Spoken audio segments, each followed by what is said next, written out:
Assalamualaikum warahmatullahi wabarakatuh. Perkenalkan, nama saya Himatul Alia Utama. Di sini saya akan menjelaskan materi Sistem Informasi Manajemen bab 9, Keamanan Informasi. Keamanan informasi atau informasi security digunakan untuk mendeskripsikan perlindungan baik peralatan komputer dan non-komputer, fasilitas, data, dan informasi dari penyalahgunaan pihak-pihak yang tidak berwenang. Tujuan keamanan informasi yaitu kerahasiaan, ketersediaan, dan integritas. Manajemen keamanan informasi. Aktivitas untuk menjaga agar sumber daya informasi tetap aman disebut manajemen keamanan informasi. Aktivitas untuk menjaga agar perusahaan dan sumber daya informasinya tetap berfungsi setelah adanya bencana disebut manajemen keberlangsungan bisnis.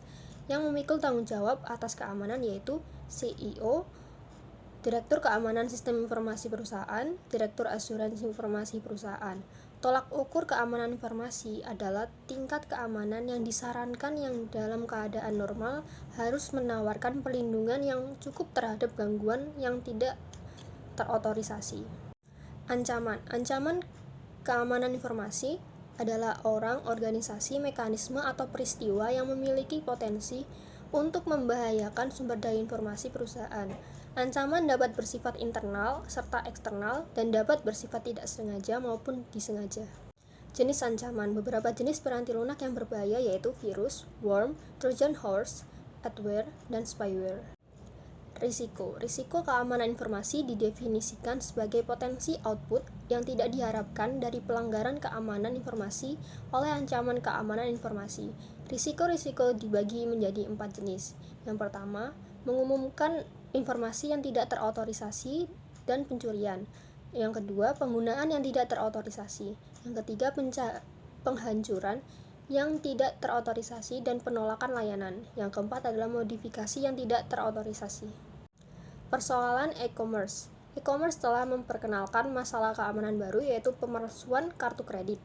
Solusinya yaitu menggunakan kartu kredit sekali pakai. Yang kedua adalah praktik keamanan yang diwajibkan oleh PISA. Manajemen resiko. Pendefinisian resiko terdiri atas 4 langkah. Yang pertama, identifikasi aset-aset bisnis yang harus dilindungi dari resiko. Yang kedua, menyadari risikonya. Yang ketiga, menentukan tingkatan dampak pada perusahaan jika risiko benar-benar terjadi. Yang keempat, menganalisis kelemahan perusahaan tersebut. Tingkat keparahan dampak dibagi menjadi 3, yaitu dampak yang parah atau severe impact. Yang kedua, dampak significant impact. Dan yang ketiga yaitu dampak minor atau minor impact. Kebijakan keamanan informasi. 5 fase implementasi kebijakan keamanan yaitu inisiasi proyek. Yang kedua, penyusunan kebijakan. Yang ketiga, konsultasi dan persetujuan. Yang keempat, kesadaran dan edukasi.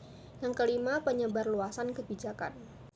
Pengendalian atau kontrol adalah mekanisme yang diterapkan baik untuk melindungi perusahaan dari risiko atau untuk meminimalkan dampak risiko tersebut pada perusahaan jika risiko tersebut terjadi. Pengendalian teknis atau technical control adalah pengendalian yang menjadi satu di dalam sistem atau dibuat oleh para penyusun sistem selama masa siklus penyusunan sistem, yaitu pengendalian akses, sistem deteksi gangguan, firewall, pengendalian kriptografis, dan pengendalian fisik.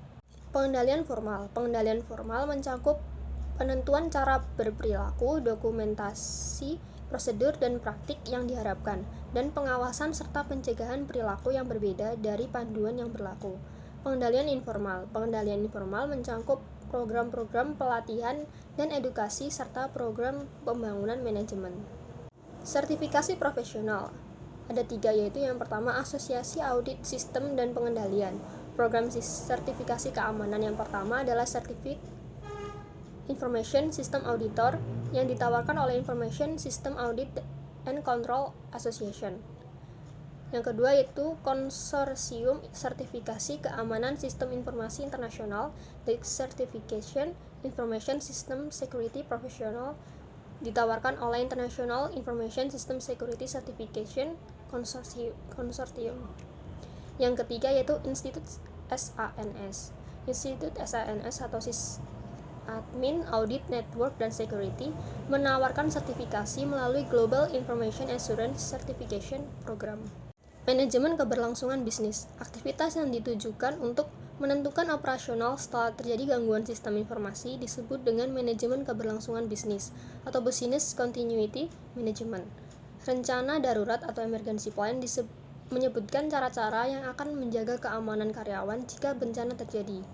Rencana cadangan atau backup plan, cadangan dapat diperoleh melalui kombinasi redundasi, keberagaman, dan mobilitas. Rencana catatan penting atau vital record plan menentukan cara bagaimana catatan penting perusahaan harus dilindungi. Sekian, terima kasih. Wassalamualaikum warahmatullahi wabarakatuh.